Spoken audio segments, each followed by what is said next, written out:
The sky over Keros 7 had turned the color of old bruises. Purple and black clouds rolled across the northern continent like a living thing, swallowing everything beneath them. Lightning split the darkness every few seconds, but it brought no comfort. The electromagnetic storm had been building for 3 days, and now it covered half the planet.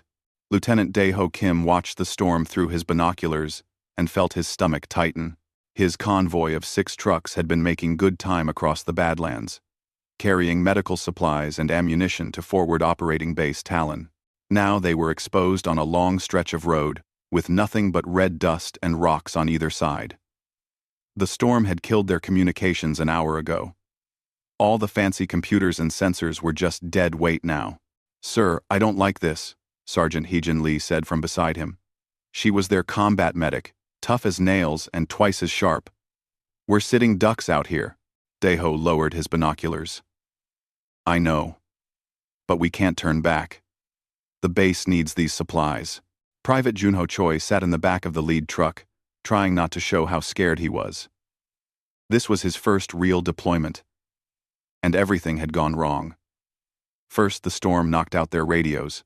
Then, the GPS stopped working. Now, they were navigating by maps and compasses like people did centuries ago. His rifle felt heavy in his hands. The Vakreen had been watching the convoy for hours. The alien warriors moved through the rocks like shadows, their sensors tracking every human vehicle. They had chosen this spot carefully. The storm was perfect. It blocked human technology completely. The Vakreen commander, a veteran of 20 campaigns, chittered with satisfaction. Humans were weak without their machines. This would be an easy victory. Captain Minji Park sat in the ready room at FOB Talon, staring at the weather reports. The storm was getting worse. All flights had been grounded for the past 6 hours. Her A-10 Thunderbolt sat in the hangar, waiting. She called the aircraft her Warthog, like pilots had for hundreds of years. It was an old design, older than many of the soldiers on base. But it was still the best close air support aircraft ever built. "Stop worrying about it," her wingman said. "Nobody's flying today. Tower won't even discuss it." Minji didn't answer. She kept thinking about the convoy. They should have reached the base 2 hours ago. Something was wrong. She could feel it. The attack came without warning. One moment, Daeho's convoy was rolling down the empty road. The next moment, the world exploded. Rockets streaked out of the rocks, slamming into the rear truck. It erupted in flames, blocking the road behind them. Then, the gunfire started. "Contact! Contact!" Daeho shouted, grabbing his rifle. "Everyone out! Find cover!" The soldiers scrambled from the trucks as energy bolts tore through metal and flesh. Heijin dragged a wounded soldier behind a wheel, already working to stop the bleeding. Junho fired blindly into the rocks, his heart hammering. He had trained for this, but training was nothing like the real thing. The Vakreen came from 3 sides, their weapons flashing in the storm's strange light. They were good, Daeho realized. Professional. They had planned this perfectly. His radio was dead. His sensors were dead. He had no way to call for help. "We need air support," one of his soldiers yelled. "There is no air support," Daeho shouted back. The storm killed everything. He was wrong about that, but he didn't know it yet. Minji had been walking past the communications room when she heard it. An old analog radio, the kind nobody used anymore, was crackling with static. But through the noise, she heard something. A voice, broken and desperate. "Under attack. .co. Ordinates 7 to 7. Heavy casualties. Need immediate." Then nothing. Her blood ran cold. Those were the convoy's coordinates. She sprinted to the command center, bursting through the doors. Commander Taewon Shin looked up from his maps, startled. "Sir, the convoy is under attack." "What? How do you know?" "All communications are down. I heard it on the old analog frequency. Just fragments. But it was them." Taewon's face went hard. He grabbed his radio, tried every frequency. Nothing but static and dead air. He slammed his fist on the table. We can't reach them. We can't reach anyone. Let me fly out there. Are you insane? Look at that storm. We have zero visibility, zero sensors, zero navigation. You'd be flying blind into a war zone. The A-10 can handle it. I can fly low, under the worst of the interference. No. Taewan's voice was flat. Absolutely not. I will not send a pilot into those conditions. It's suicide. End quote. Back in the Badlands, Daeho's situation was getting desperate. They had lost 2 trucks and 6 soldiers. The Vakreen were pushing closer, using the storm as cover. Haejin was working on her 4th wounded soldier, her medical supplies running low. Junho had stopped being scared. Now he was just angry. He fired carefully, making each shot count. We can hold them, Daeho said, trying to sound confident. Reinforcements will come. But he didn't believe it. Nobody could reach them in this storm. They were alone. The Vakreen commander watched the humans fight and felt something like respect. They were tougher than expected. But it didn't matter. Without air support, without reinforcements, they would fall. It was only a matter of time. The commander knew humans relied on their aircraft, their satellites, their sensors. Strip all that away, and they were just meat. The commander was about to learn a terrible lesson about humans. They had survived before technology. They had fought before sensors. And some of them remembered how. Minji stood in the hangar, looking at her. A-10. Rain hammered on the roof like drums. Lightning turned everything white for a second. Then darkness again. The ground crew had gone to shelter. She was alone. The warthog sat there, ugly and powerful. It had been designed centuries ago to fly low and slow, to take damage and keep fighting. It had titanium armor around the cockpit, redundant systems, manual backups for everything. It was built for a different kind of war, but that made it perfect for this one. She thought about her brother. 3 years ago, he had died in an ambush, just like this one. Air support couldn't reach him in time. She had been flying a different mission, too far away to help. She still heard his last radio call in her dreams. Minji made her decision. She walked to her locker and started pulling on her flight suit. Some orders were meant to be broken. Some rules were meant to be ignored. Her brother had needed someone to come. Now these soldiers needed the same thing. The storm howled outside. The tower said no. The commander said no. Every regulation said no. Minji Park said yes. Chief Warrant Officer Sun Ho Park heard the hangar door open. He looked up from his maintenance checklist, surprised. Everyone was supposed to be in shelter during the storm. Then he saw Captain Minji Park walking across the floor in her flight suit, helmet under her arm. Captain, what are you doing here? Prepping for a mission, she said, calmly. Sun Ho stared at her. What mission? All flights are grounded. Commander's orders. There's a convoy under attack. They need help. And the commander said no, didn't he? Sun Ho knew Taewan.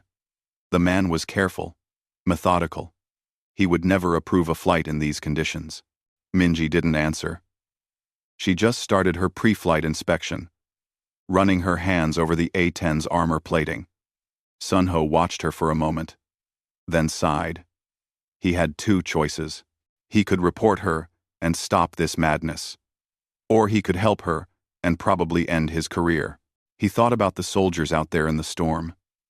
He thought about all the times he had sent pilots into danger, trusting them to come back. He thought about what it meant to be human. Fine, he said.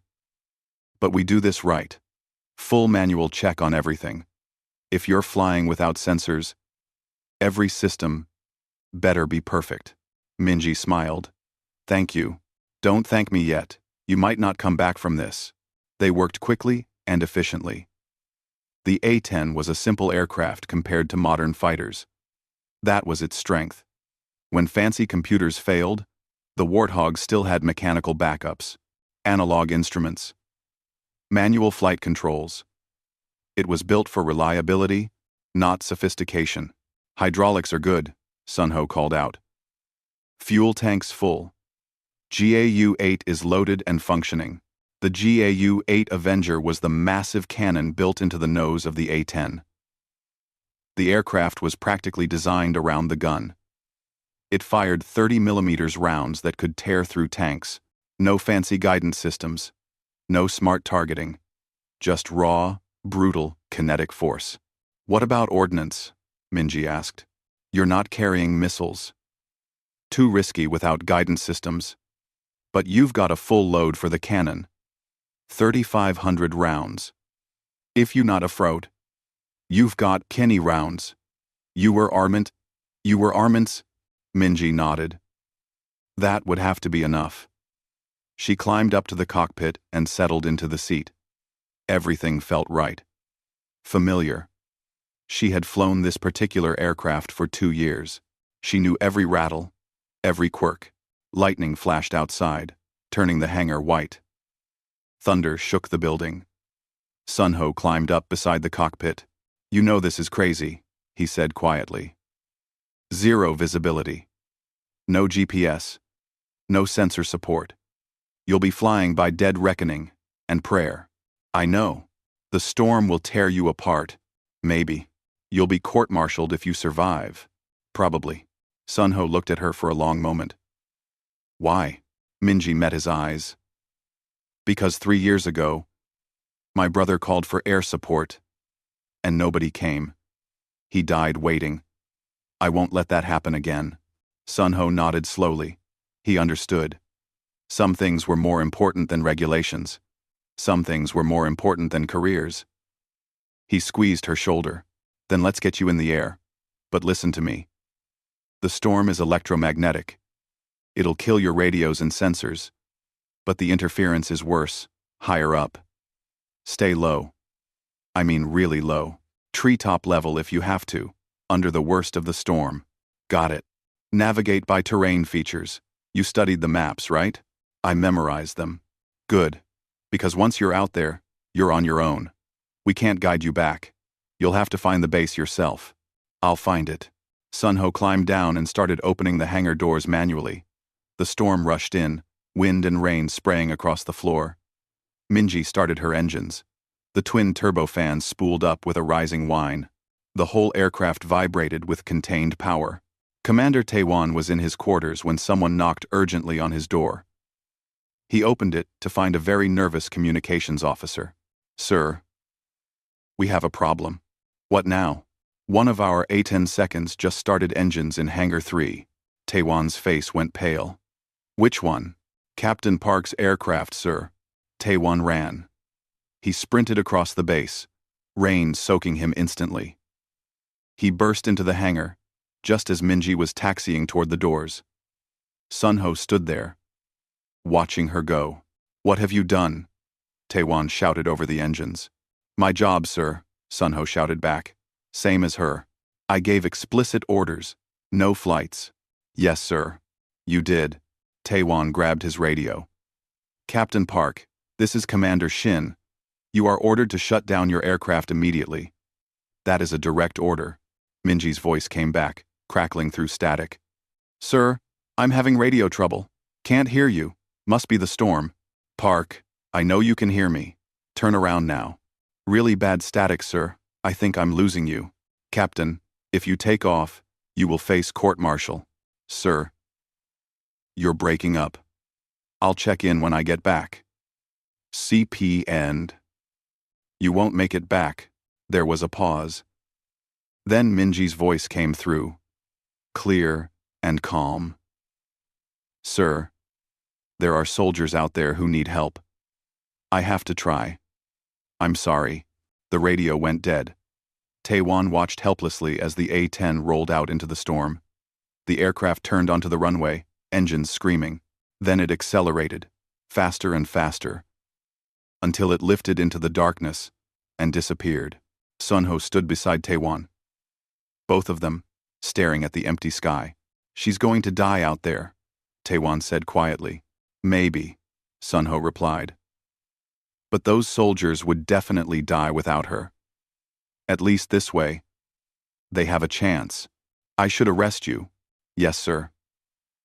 Taewon looked at the older man. Sunho had been maintaining aircraft longer than Taewon had been in the military. He had seen more wars, more pilots, more impossible missions. His face was calm. "Did she have any chance at all?" Taewon asked. "In any other aircraft?" "No. But the A-10 is different. It was built for this kind of fight. Low, slow, and ugly. If anyone can do it, she can." Taewon turned back to the storm. Somewhere out there, one pilot was flying into hell to save people she had never met. It was insane. It was against every rule. It was impossible. Why? It was also the most human thing he had ever seen. "Get inside," he told Sunho. "We'll deal with the consequences later, if there is a later." They walked back to the command center together.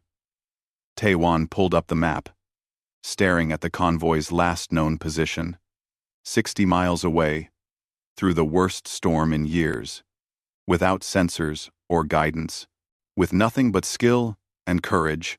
"Come on, Park," he whispered. "Show me what you've got." In the Vakreen command position, sensors detected the aircraft launch. The alien commander looked at the readings with confusion. A single aircraft, taking off into the storm? It made no sense. Human pilots relied on their technology. Flying in these conditions was suicide. The commander dismissed it as a sensor ghost, a false reading caused by the electromagnetic interference. No pilot would be that foolish. The commander was wrong. Minji fought the controls as wind slammed into her aircraft. The A-10 shook violently, dropping and rising in powerful gusts. Rain hammered on the canopy. Lightning flashed so close she could smell ozone. Her instruments flickered and died, one by one. Navigation system gone. Targeting computer gone. Radio mostly static. But she still had eyes. She still had her altimeter. She still had a compass. Most importantly, she still had the stick in her hands and the throttle at her side. She pushed the stick forward, dropping lower. The storm was worse up high. Down low, under the clouds, there might be better visibility. The A-10 plunged through the darkness, and Minji felt absolutely alive. This was flying, not staring at screens, not trusting computers. This was reading the wind, feeling the aircraft, becoming part of the machine. She thought about those soldiers. She thought about her brother. She thought about every person who had ever said something was impossible. "Hold on," she whispered into the static. "I'm coming." The world below was nothing but shadows and violence. Minji flew at 200 feet, low enough to see terrain features through the rain. Her windscreen was cracked from hail, spiderweb patterns spreading across the glass. Every few seconds, lightning turned everything white, and she had to fly blind until her eyes adjusted. She navigated by memory and instinct. There should be a river to her left. Yes, there it was. A dark line cutting through the red dust. She followed it north, keeping the water in sight. The map was burned into her brain. River, then the old mining facility, then the ridgeline. The convoy would be just beyond that. The A-10 shuddered as a powerful gust hit it sideways. Minji corrected smoothly, her hands gentle on the controls. The aircraft wanted to fly. She just had to let it do its job. Modern fighters were nervous and twitchy. They needed computers to stay stable. The Warthog was different. It was built to take punishment and keep going. Another system died. The backup radio sparked and went silent. Now, she was truly alone. No communication with base. No way to call for help if something went wrong. Just her and the storm and 60 miles of hostile territory. She smiled. This was why she had joined. Not to sit in a comfortable cockpit and watch computers do the fighting. But to fly. To really fly. On the ground, Daeho's situation had gone from bad to worse. They were down to 9 soldiers out of 20. Heijin was working on the wounded with supplies meant for the base. Her hands were bloody and her face was grim. Some of these soldiers wouldn't make it without a real medical facility. "We need to break out," one of the sergeants said. "Make a run for it." "We'd never make it," Daeho replied. "They have us surrounded. Our only chance is to hold and hope for a miracle." Junho was crouched behind a truck wheel, his rifle hot from firing. He had stopped counting his ammunition. When he ran out, he would use his pistol. When that was empty, he would use his knife. He was terrified, but he was also angry. The Vakreen had killed his friends. He would make them pay for every inch. The alien commander watched the humans through magnified optics. They were tough, he had to admit. Lesser species would have broken by now. But humans kept fighting, even when defeat was certain. It was admirable in a way. Foolish, but admirable. He ordered his warriors to prepare for the final assault. End this quickly. The storm would cover their movements perfectly. Minji saw the mining facility below, a cluster of rusted buildings. That meant she was close. 5 miles, maybe less. She dropped even lower, skimming over the rocky terrain. The A-10's engines roared. She was too low for safety, but safety was for people who weren't trying to save lives. Then she saw it. Muzzle flashes in the distance. Dozens of them, lighting up the storm like angry fireflies. That was the convoy. That was the fight. Her targeting computer was dead. Her sensors were dead. But her eyes worked fine. And the GAU-8 Avenger didn't need computers. It just needed someone to point it in the right direction and pull the trigger. Minji keyed the emergency frequency, the old analog backup that might still work at close range. She tapped her mic button in Morse code. 3 short taps, 3 long, 3 short. SOS. The universal distress signal. Then, she waited. Daeho heard something over the sound of gunfire. A pattern. Tap, tap, tap. Pause. Tap, tap, tap. His heart skipped. Someone was out there. Someone was using emergency protocols. He grabbed his signal mirror, the old-fashioned kind that worked without batteries. He flashed it toward the sky. 3 short. 3 long. 3 short. I see you. I'm here. Minji spotted the flash. Tiny. Almost invisible in the storm. But there. She had found them. Now came the hard part. She circled wide, studying the battlefield. The convoy was in the center, clustered around their trucks. Energy weapons fire came from the rocks on 3 sides. The Vakreen had them surrounded. Classic ambush. She would have to make multiple passes, strafe each enemy position.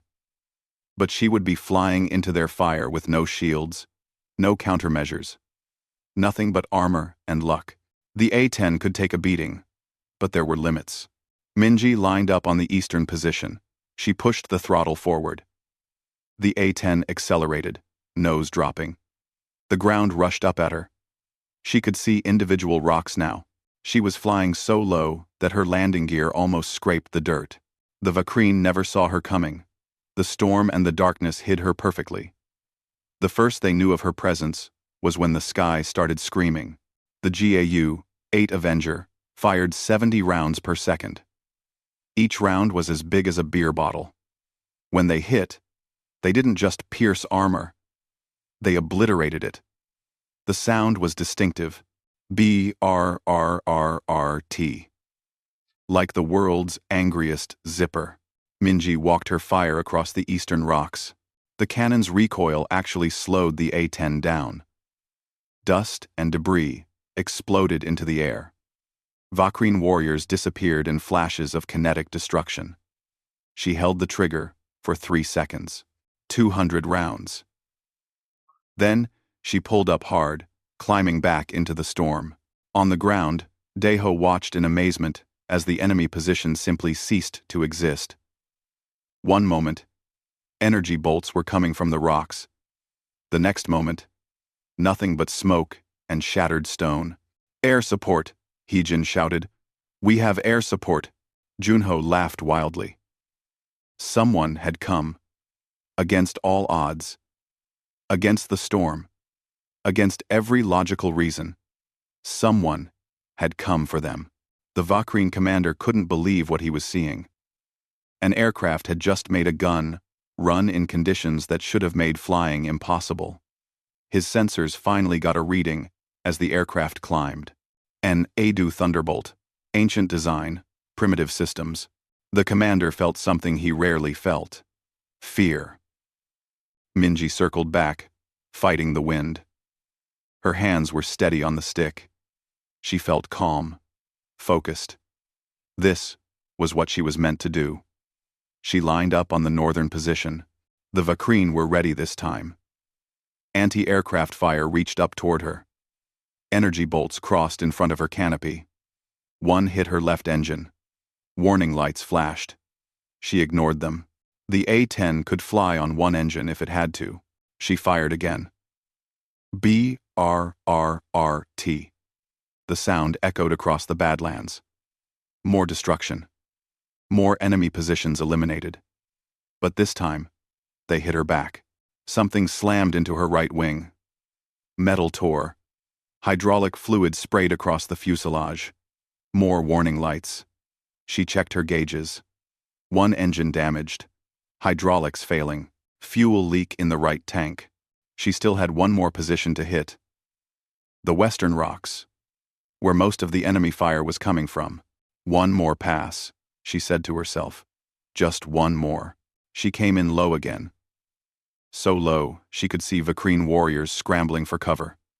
They knew what was coming. They knew they couldn't stop it. The human pilot was insane. Minji fired her longest burst yet. 5 seconds. 350 rounds. The western position turned into hell. Rock shattered. Warriors fell. The Vakrine commander's vehicle took a direct hit and exploded in a ball of fire. But as she pulled up, more fire hit her. The canopy cracked.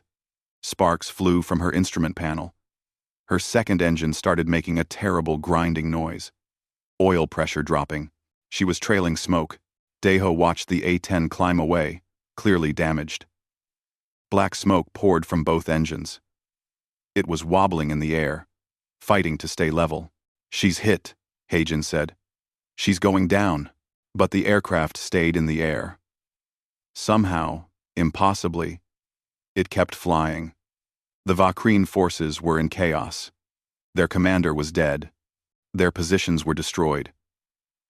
They began to retreat, firing wild shots as they ran. Junho stood up, tears streaming down his face. "She saved us. That crazy pilot saved us." Minji fought the controls. Both engines were failing. Her altimeter was spinning. Hydraulic pressure was 0. She was flying on backup systems now, using trim tabs and sheer willpower to keep the nose up. She couldn't make it back to base. She knew that. But she could see a stretch of flat ground near the convoy. The road they had been traveling on. It was rough, but it was clear. She lined up, dropping her landing gear manually.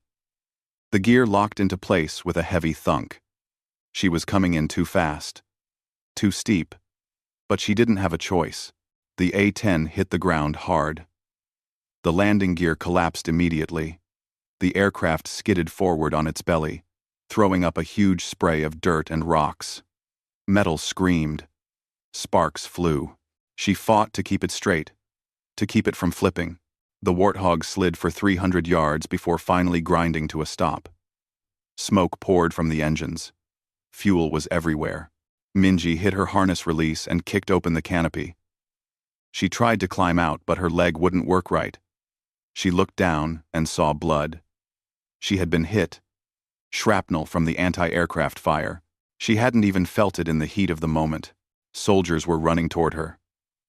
Daeho reached her first, climbing up onto the wrecked aircraft. He grabbed her under the arms and hauled her out. Junho helped lower her to the ground. Crazy pilot, Deho said, but he was smiling. Absolutely insane. Heijin was already there with her medical kit. Lie still. You've got shrapnel in your leg. Behind them, ammunition in the A-10 started cooking off. Small explosions popped inside the wreckage. The aircraft was dying. Minji looked at the soldiers around her. Young faces, scared faces, but alive. They were alive. Did everyone make it? She asked. Because of you. Yes, Deho said. You saved us all. Minji smiled and then passed out from blood loss and exhaustion. She had done what she came to do. The rest didn't matter. Heijin worked quickly on Minji's leg, her experienced hands moving with practiced efficiency. The shrapnel wounds were bad but not life-threatening. She cleaned them, packed them with coagulant foam, and wrapped them tight. Around them, the other soldiers established a defensive perimeter. Though the Vakreen had vanished into the storm, she'll live, Heijin told Deho. But she needs proper medical care soon. We all do. Deho looked at his remaining soldiers. 9 men and women, all wounded in some way. 3 more were in critical condition, kept alive only by Heijin's skill. They couldn't stay here. The Vakreen might regroup and return. We move in 20 minutes, he ordered. Load the wounded. We'll take what we can carry, and abandon the rest. Junho stood guard near Minji's unconscious form, his rifle ready. He kept looking at the destroyed A-10, still unable to believe what he had witnessed. 1 pilot. 1 old aircraft. She had flown through impossible conditions and saved them all. Who is she? He asked Heijin. Captain Minji Park. I met her once at base. She's quiet. Keeps to herself mostly. But I heard stories. Her brother died in combat 3 years ago. Air support couldn't reach him in time. Junho understood then. This wasn't just duty for her. This was personal. This was her, making sure no one else died waiting for help that never came. The storm was beginning to weaken. The electromagnetic interference faded slowly, and with it, some of their equipment started working again. Deho's radio crackled to life, filled with static but functional. This is Convoy 7 to FOB Talon. Anyone reading? Commander Taewan's voice came through, desperate. Convoy 7. We read you. What's your status? We're alive, sir. Under heavy casualties, but alive. We had unexpected air support. There was a pause. Park? Yes, sir. Captain Park. She's wounded but stable. Her aircraft is destroyed. We're loading up now to move to the base. Taewan sat down heavily in his chair. She had done it. Against all logic, against all odds, she had actually done it. Relief flooded through him, followed immediately by dread. Now came the hard part. The political fallout. Acknowledged. Convoy 7. Move to base immediately. Medical teams are standing by. Sunho stood beside Taewan, listening. His face was carefully neutral, but his eyes showed satisfaction. He had bet on the right person. The A-10 had done what it was built to do, and Minji had proven what he had always known. Good pilots didn't need computers to be great. They just needed courage and skill. She's going to face charges, Taewan said quietly. Yes, sir. She knew that before she took off. Was it worth it? Sunho looked at the map, at the convoy's position, at the 9 soldiers who would have been 0 without her. Ask them, sir. In the Vakreen command ship orbiting Keros 7, the fleet commander reviewed the battle reports with growing anger and confusion. A single human aircraft had destroyed an entire ground assault force. The pilot had flown in conditions that sophisticated sensors could not penetrate. The attack had been devastating and precise. How did they do it? The fleet commander demanded. His intelligence officer studied the data. The aircraft is called an A-10 Thunderbolt. It's an old design. Very old. It predates most modern technology. Then how could it be effective? Because it doesn't rely on technology, Commander. It's a simple aircraft with redundant mechanical systems. When our electromagnetic warfare disabled their advanced equipment, this primitive design still functioned. The fleet commander felt a chill. The humans had surprised them.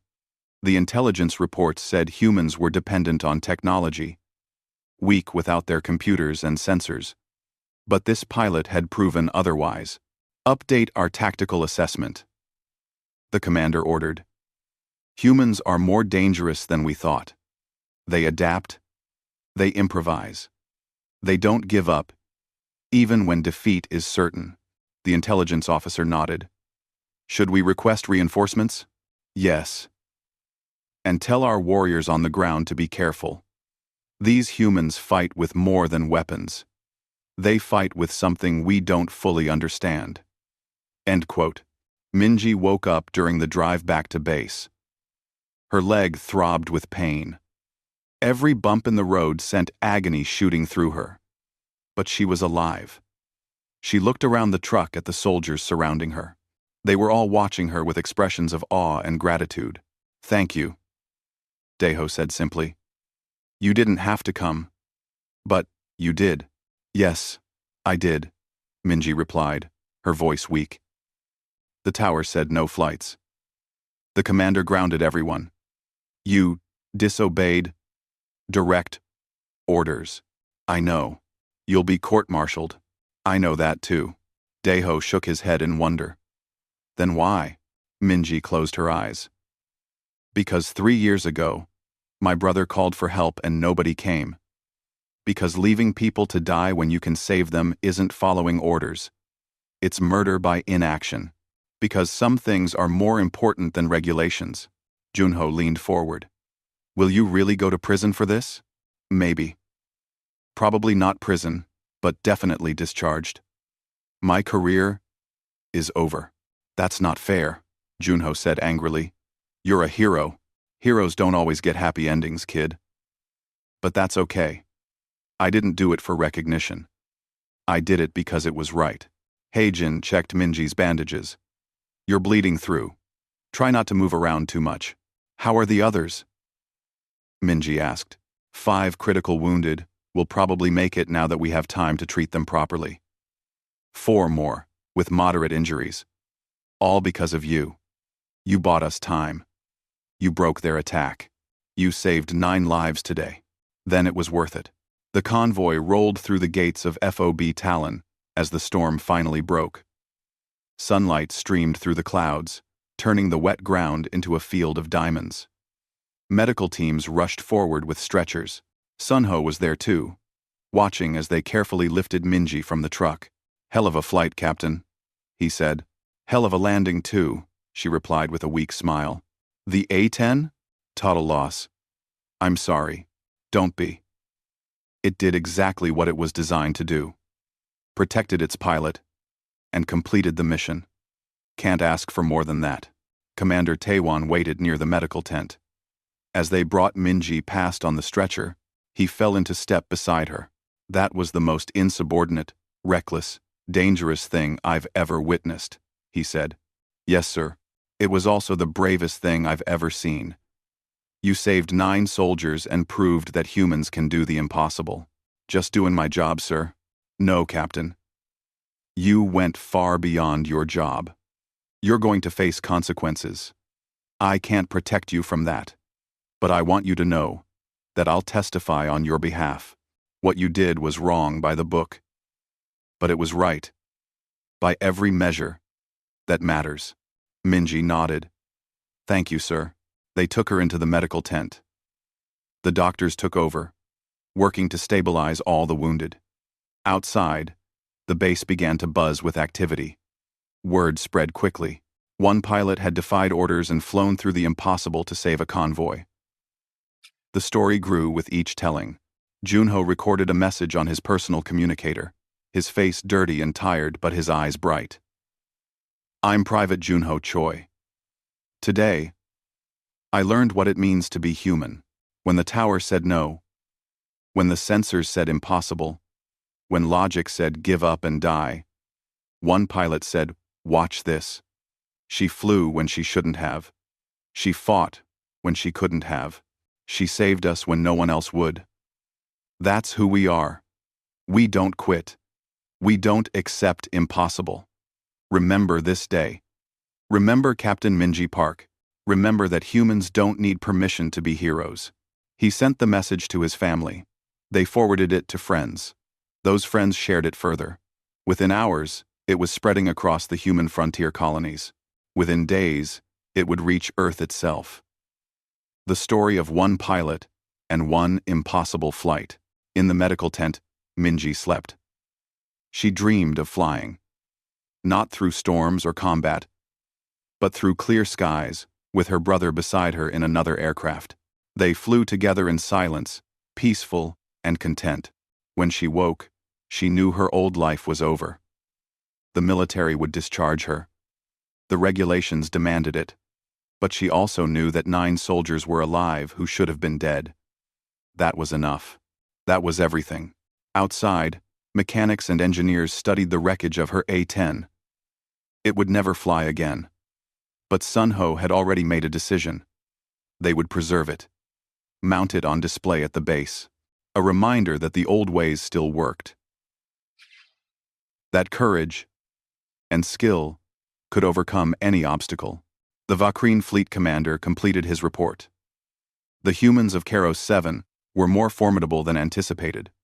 They possessed a quality that could not be quantified or countered with technology. Determination, adaptability, an absolute refusal to accept defeat. The report recommended caution, recommended respect, recommended fear, because the humans had shown them something terrifying. They had shown that when you stripped away all the advantages, all the technology, all the sophisticated weapons, humans still found a way to win. They fought with more than guns and ships. They fought with will. And will could not be defeated by superior firepower. The storm had passed. The battle was over. But the legend was just beginning. 3 weeks later, Captain Minji Park stood in the military tribunal chamber at the main headquarters on Karos 7. Her leg was still bandaged but healing well. She wore her dress uniform. It would likely be the last time she wore it. The tribunal consisted of 5 senior officers. They sat behind a long table, their faces stern and professional. Commander Tae-won sat to the side as a witness. The charges were read aloud. Disobeying direct orders, unauthorized use of military equipment, reckless endangerment of assets. The list went on. How do you plead? The lead officer asked. Guilty on all counts, sir, Minji said clearly. There was no point in denying it. She had done exactly what they accused her of doing. Do you have anything to say in your defense? Only that I would do it again, sir.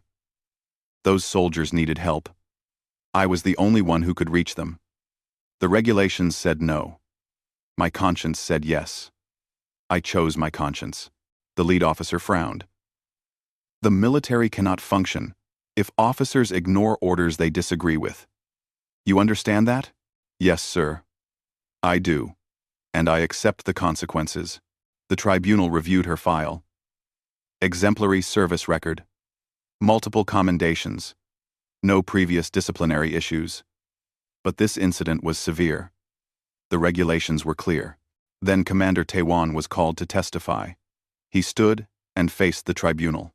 Commander Shin, you gave explicit orders that no aircraft were to fly during the storm. Is that correct? Yes, sir. And Captain Park disobeyed those orders? She did.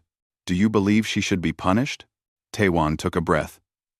By regulations, yes. By any reasonable standard of justice, absolutely not. She saved 9 soldiers who would have died. She proved that human courage and skill can overcome any obstacle. She reminded everyone on this base what we're fighting for. Not regulations, not bureaucracy, but each other. That's not what we asked, Commander. No, sir. But it's what you need to hear. Minji Park is the best pilot I've ever served with. She understood the cost of her actions and chose to pay it anyway. That's not insubordination. Lake Phaser, that's heroism. The tribunal dismissed him. Next came testimonies from the convoy survivors. Deho spoke of the desperate situation, the failed communications, the certainty of death. Heijin described treating wounded soldiers while under fire, knowing time was running out. Junho, still young but no longer naive, told them about hearing the A-10's cannon and realizing someone had come for them. "She flew through hell to reach us," Junho said. The tower said no. The storm said impossible. She said, "Watch me. That's who we are as humans. We don't accept no when lives are at stake." His testimony had been recorded and shared across the frontier. Millions of people had seen it. The tribunal couldn't ignore that public pressure, but they also couldn't ignore military law. The proceedings lasted 3 days. Evidence was presented. Witnesses testified. Experts analyzed her flight path and confirmed that what she did should have been impossible. The storm conditions were beyond anything considered survivable. On the 4th day, the tribunal delivered their verdict. Captain Minji Park, this tribunal finds you guilty of all charges. Your actions, while resulting in a positive outcome, violated direct orders and military protocols. We cannot allow such behavior to go unpunished, regardless of intent or results. Minji stood straight, accepting it. She had known this was coming. However, the lead officer continued, "We also recognize the extraordinary circumstances and the lives saved by your actions. Therefore, this tribunal sentences you to dishonorable discharge from active military service, effective immediately. Your rank and honors are stripped. Your career is ended." Balo. Renkries. Active 9. The words hit hard, but Minji didn't flinch. She had expected worse. "Additionally," the officer said, and something changed in his tone, "this tribunal recommends you for the Silver Star for valor in combat. Your actions, while insubordinate, were undeniably heroic. The recommendation will be forwarded to the appropriate authorities." Minji blinked in surprise. A medal and a discharge. Honor and disgrace. It was the most contradictory sentence possible. And yet, it made perfect sense. They had to punish her. They also had to acknowledge what she had done. "Do you understand the verdict?" the lead officer asked. "Yes, sir." "I do." "Afferent." "I do." "Then you are dismissed. Good luck, Captain. Or rather, Miss Park." Minji saluted one last time. The officers returned it. She turned and walked out of the chamber. No longer a captain. No longer a soldier, but somehow feeling more herself than ever before. Sunho waited outside with a group of pilots and ground crew. They had all come to support her. When she emerged, they began to clap. It started slow, then built until the entire hallway was filled with applause. Minji felt tears threatening, but held them back.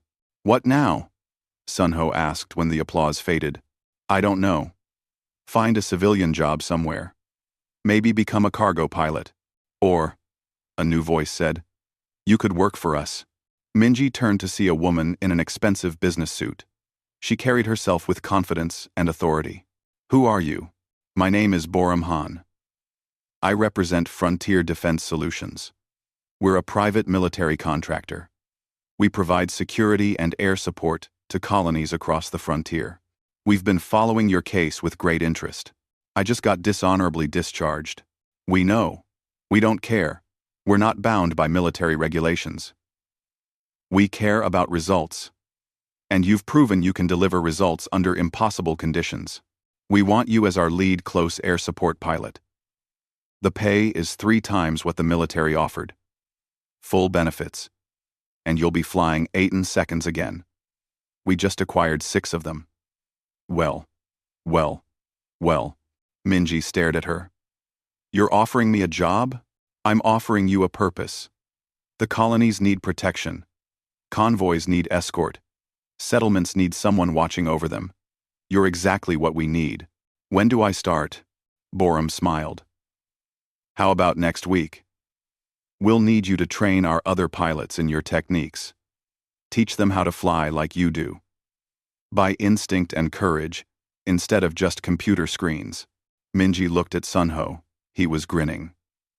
Already got my application in, he said. Somebody has to keep your aircraft running properly. 2 months later, Minji stood beside a brand new A-10 at a private airfield. It was painted in Frontier Defense Solutions colors, but it was still a warthog. Still ugly, and powerful, and perfect. Sunho walked up beside her, wiping his hands on a rag. She's ready to fly. All systems checked. I made sure she's even better than your old bird. Think we can make a difference out here? Minji asked. I think we already have. You showed everyone that humans don't quit. That we find ways when there aren't any.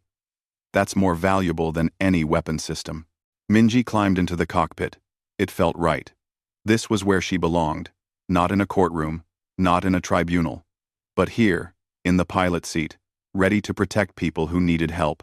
Her first mission was escorting a convoy through bandit territory. Different threats than the Vakreen, but just as dangerous. As she took off, she thought about that night in the storm, about Daeho and his soldiers, about Junho's message that had inspired millions. The wreckage of her old A-10 had been preserved at FOB Talon, just as Sunho had planned. It sat on a concrete pad with a plaque. The inscription was simple. When the tower said no, and the storm said impossible, humanity said, watch this. Captain Minji Park flew the unflyable and saved 9 lives. Remember that courage is stronger than regulations. Remember that will defeats the impossible. Remember the warthog song. Tourists and soldiers visited it daily. Some left flowers. Some left small tokens. Some just stood and stared, imagining that impossible flight through the storm. Back on the Vakreen homeworld, military academies added a new case study to their curriculum. The Battle of Keros 7. The human pilot who did the impossible. Officers studied it, trying to understand how to counter such determination. The conclusion was always the same. You couldn't. The only defense against human will was to never back them into a corner. Because when humans had nothing to lose and everything to fight for, they became something beyond prediction, something beyond conventional military analysis. They became unstoppable. Junho, now a corporal, kept the recording of that day. He showed it to every new recruit who joined his unit. This is what we are, he told them, not the fancy ships, not the advanced weapons, but this. The refusal to quit. The courage to fly into hell for strangers. Remember her. Remember what she taught us. The message spread. Across human colonies, across frontier worlds, across the vast expanse of human space. When things seemed impossible, when the odds were overwhelming, when logic said give up, people remembered the pilot who said no to the tower and yes to duty. Minji completed her convoy escort without incident. On the flight back, she flew through clear skies, the sun warm on her canopy. She thought about her brother, about how she had carried him with her on that impossible flight, about how he would have been proud. The radio crackled. Ironhawk, this is Frontier Control. We have a distress call. Settlers under attack. Weather's bad. Visibility near zero. Minji checked her fuel. Checked her ammunition. Thought about the settlers facing death and hoping someone would come. Frontier Control, this is Ironhawk. I'm on my way. Bad weather won't stop me. Acknowledged, Ironhawk. You sure about this? Minji smiled. When am I not sure? Send me the coordinates. She banked hard, turning toward the storm on the horizon. The A-10 responded smoothly, eager for action. Lightning flashed in the distance. Rain began to spatter on her windscreen. Some people saw obstacles. Minji Park saw challenges to overcome. Some people heard the word impossible and stopped.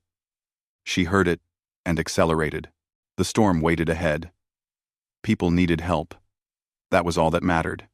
She pushed the throttle forward and flew into the darkness. The Warthog's engines roaring their defiant song.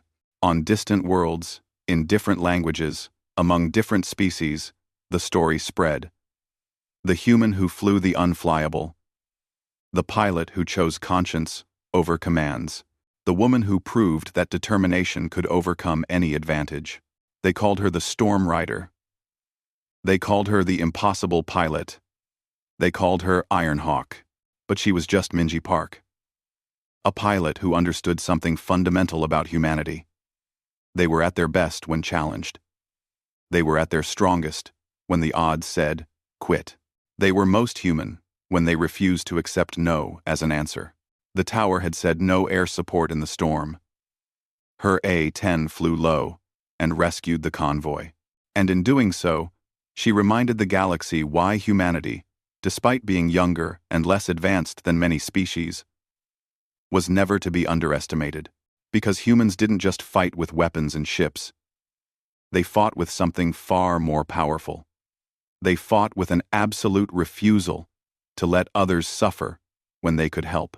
They fought with the certainty that impossible just meant nobody had tried hard enough yet. They fought with heart, and that made all the difference. The storm embraced her aircraft, and Minji Park smiled. This was who she was. This was what humans did. They flew into hell and brought people home. Always.